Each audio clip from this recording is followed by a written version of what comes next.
Have you heard the story of the Good Samaritan? In it, a man is walking down the road when he is mugged and left for dead. Two religious men walk by and both cross the street to avoid the dying man. But a Samaritan, a member of a group that hated the dying man's culture, stopped to help out. Why do some people help others, while some cross the street to avoid it? This is a question that social psychologists have tried for many years to answer.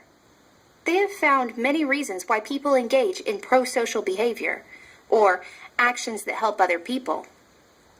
Two things that affect whether or not you're willing to help others are your gender and your culture. Quick. Who helps others out more, men or women? If you're like most people, you probably think that women are more likely to do prosocial deeds. And you'd sort of be right. Lots of studies have been done on whether men or women help others out more, and they found different things depending on what the situation is.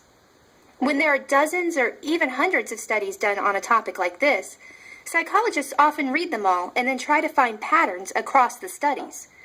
This is called doing a meta-analysis. Meta-analyses of the studies on prosocial behavior and gender have found several patterns. In general, women are more likely to help others out, but just barely. Considering gender stereotypes, the difference in girls and boys isn't very pronounced.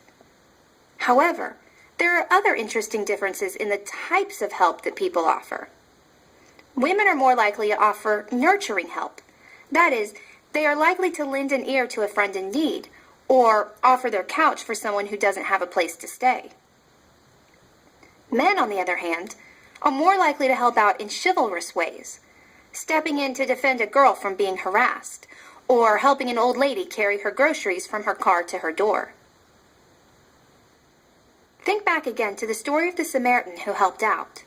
One of the surprising twists in the story is that the two people who are part of a group that are expected to help out, religious and of the same race as the man hurting, don't. While the man from a group not expected to help out, an enemy of the guy hurting, does. Why is this surprising? Well, psychologists have found that one major predictor of whether someone will help or not is whether they belong to the same group as the person in need. For example, an Irish American is more likely to help another Irish American than a person from another cultural group. Likewise, Americans are more likely to help Americans than they are to help, say, a French or a German person. When people help others who belong to their same social or cultural group, it is called in-group helping. Compare this to the Samaritan, who demonstrated out-group helping, or offering assistance to someone from a group with which the helper does not identify. So, in-group helping is more common than out-group helping, but is helping the same across all cultures? Some people believe that Asians are more likely to help others than Westerners are.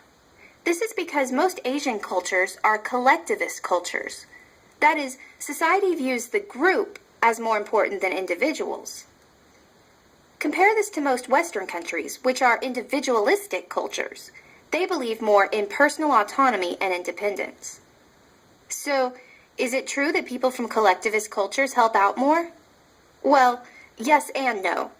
In both collectivist and individualistic cultures, people are more likely to help in-group members. However, in general, people from a collectivist culture are more likely to help in-group members and less likely to help out-group members than people from individualistic cultures. There are many reasons why people engage in prosocial behavior, and in general, gender and culture don't make a difference in whether people help, but how they help others.